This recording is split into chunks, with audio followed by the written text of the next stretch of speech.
Et salut tout le monde, sur la chaîne Lorenzo High Tech, comme dans le titre, aujourd'hui on va parler de Google, parce que oui, ça y est, enfin Google a dévoilé les Google Pixel 9, Google Pixel 9 Pro, 9 Pro XL, 9 Pro Fold, et oui, 4 nouveaux modèles. Aujourd'hui on va parler d'abord du Google Pixel 9, et dans d'autres vidéos bien entendu, je parlerai des autres modèles qui sont arrivés en précommande et qui seront disponibles à partir du 22 août et le 4 août pour le Fold de Google, donc vous inquiétez pas, on a le temps, je vais vous expliquer cette nouvelle gamme de Google, mais avant de commencer la vidéo, si vous êtes toujours pas de la chaîne YouTube, abonnez-vous, elle est 100% high-tech, n'oubliez pas d'activer la petite cloche de notification pour être notifié lorsque je publie une vidéo, et bien entendu mes autres réseaux sociaux, c'est-à-dire Instagram, TikTok et Twitter, tous les liens seront en bas dans la description. Du coup, commençons par le design, franchement je le trouve plutôt joli, on a du changement cette année, et surtout au niveau du dos, comme vous pouvez voir, au niveau des capteurs, le design a complètement changé. Personnellement je préfère le design de ce Google Pixel 9 comparé au Google Pixel 8, je le trouve d'ailleurs aussi plus premium quand vous regardez sur le côté du smartphone, les tranches du smartphone,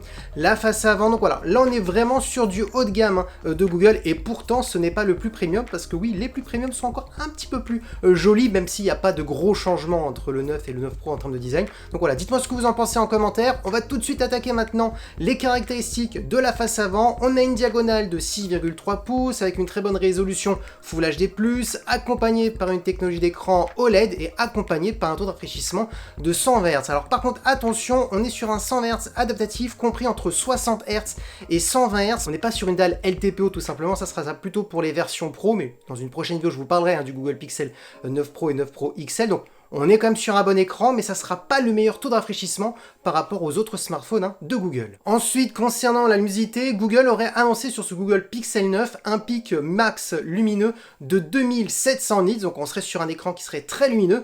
Par contre, bien entendu, ils ont annoncé aussi un pic en général qui avoisinerait plutôt les 1800 nits, ce qui reste toujours très très bon, donc entre 1800 nits et 2700 nits, donc ça reste quand même de très belles valeurs pour un écran. Ensuite, l'écran possède une certification HDR, et pour terminer, on a une caméra frontale de 10 mégapixels. Donc tout de suite, ce que je peux vous dire, c'est qu'on est sur un très bon écran, pourtant on n'est pas sur le smartphone le plus premium de Google, donc c'est d'ailleurs pour cela qu'on a une petite lacune au niveau du 100 Hz, qui est un 100 Hz qui ne descend pas en dessous de 60 Hz, mais sinon pour le reste, tout est excellent. Maintenant attaquons la partie photo. Alors comme premier capteur principal, on est sur un capteur de 50 mégapixels, ça va être le meilleur capteur que vous allez retrouver sur ce Google Pixel 9. On a ensuite un ultra grand angle pour faire des photos à plan large, on est sur du 48 mégapixels, et concernant la partie vidéo, on pourra filmer jusqu'en 4K à 60 images par seconde. Alors Google a expliqué que cette année ils avaient retravaillé leur intelligence artificielle au niveau du traitement photo, donc on devrait avoir de plus belles photos cette année sur ce Google Pixel 9 pour les photos de jour, donc plus de détails pour les photos de jour, plus de détails aussi pour les photos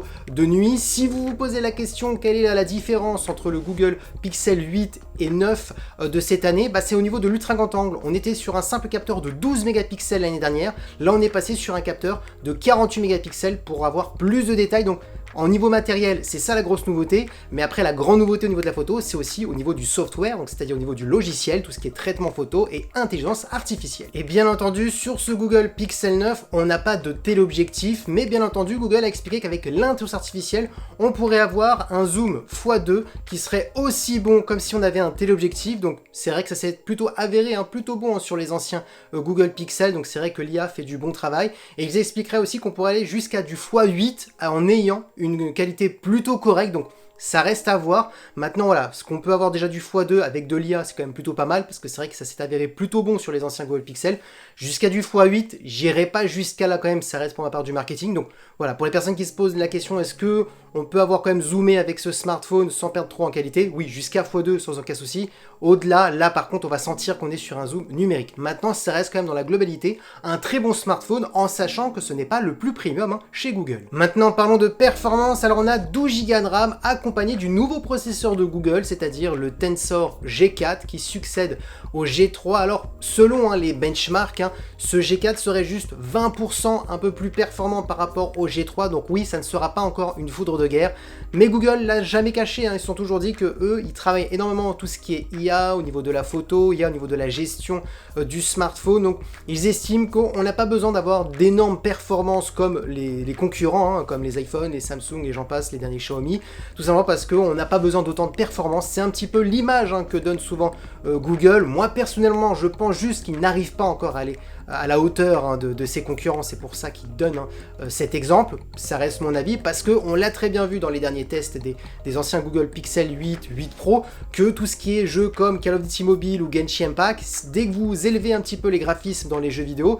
bah ça commence à chauffer, ça commence à perdre en FPS, etc. Donc voilà, c'est vrai que on le sent quand même qu'on n'est pas non plus dans les grosses performances par rapport souvent au prix du smartphone. Après, ça reste mon avis et je ne suis pas le seul à partager cet avis. D'ailleurs, dites-moi ce que vous en pensez en commentaire. Donc, on sera quand même sur un smartphone plus performant par rapport au smartphone de l'année dernière. Donc, un bon processeur. Gros argument de Google, bah, c'est bien entendu les 7 ans de mise à jour qu'ils ont annoncé pour ces Google Pixel 9 comme les Google Pixel 8. Donc, ce qui est intéressant, c'est qu'on aura un smartphone qui sera à jour en termes de mise à jour majeure et de sécurité pendant 7 ans. Donc, au moins, c'est pas mal. Vous achetez un smartphone aujourd'hui, vous voulez le garder pendant des années, bah, ça sera possible avec ce Google Pixel 9. Ensuite, vous aurez le choix entre 128 et 256 Go en termes de stockage. On est sur un smartphone qui est toujours certifié IP68, donc ça veut dire que ce smartphone est waterproof. Si malheureusement vous le faites tomber dans l'eau, normalement il peut résister jusqu'à 2 mètres de profondeur pendant 2 heures, donc ce qui est plutôt intéressant. Ensuite, au niveau de la batterie, on est sur une grosse batterie de 4700 mAh avec de la recharge rapide de 27 watts en filaire et de la recharge sans fil en 12 watts. Et pour terminer en termes de connectivité, bien entendu on est sur un smartphone 5G, on possède de la Wi-Fi 7 et du Bluetooth 5.3. Et maintenant passons au tarif. Alors si vous prenez la première version du Google Pixel 9, c'est-à-dire en 128 Go, on est au tarif de 899 €. Donc oui, on est sur une centaine d'euros d'augmentation en termes de prix. D'ailleurs tous les modèles des Google Pixel ont augmenté, mais j'en parlerai dans une prochaine vidéo. Et si vous prenez la version en 256 Go, vous êtes à 999 €. Donc dites-moi tout de suite ce que vous en pensez en commentaire par rapport au prix. Vous pouvez déjà dès à présent les précommander et ils arriveront le 22 août. Et d'ailleurs on pourra les voir aussi en boutique à partir du 22 août. Du coup, moi tout de suite ce que je peux vous dire sur ce Google Pixel 9, c'est qu'on est sur une petite évolution, pas de grande révolution, on va pas se le cacher.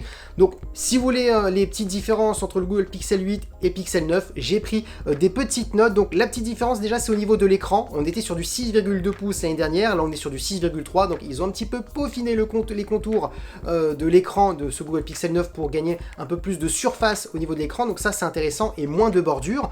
Ensuite bien entendu on est sur un écran plus lumineux parce que l'année dernière on était sur du 1400 nits minimum en général et on allait jusqu'à 2000 nits. Là on est entre 1800 et 2700, donc ils ont réussi à peaufiner, à augmenter la luminosité de l'écran, donc ça peut être intéressant notamment quand vous êtes dehors en plein soleil.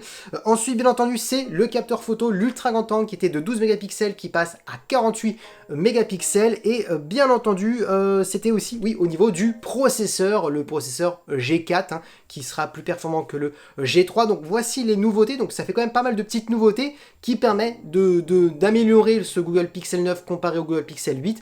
Maintenant la question qu'on peut me poser, est-ce que si j'ai un Google Pixel 8 ça vaut le coup de passer à un Google Pixel 9? La réponse est non, parce que ces petits changements vont pas non plus vous changer la vie en vous disant ah oui il me faut largement ces nouvelles perfs, etc., ces nouvelles caractéristiques. Personnellement, vous pouvez garder votre Google Pixel 8 et souvent je le dis pour n'importe quelle marque, que ce soit chez Google, que ce soit chez Xiaomi, Samsung, Apple, ne changez pas votre smartphone tous les ans, vous ne sentirez pas de grosses différences. Vaut mieux patienter minimum 2 ans, voire 3 ans, ça serait vraiment le mieux et c'est là où vous allez sentir vraiment la grande différence. Maintenant, est-ce que ce Google Pixel 9 est un très bon smartphone? La réponse est oui, parce que déjà c'était une très belle réussite au niveau des Google Pixel 8. Là maintenant ils font que peaufiner les petites lacunes qu'ils auraient pu avoir à droite à gauche, donc ils ont amélioré leur smartphone.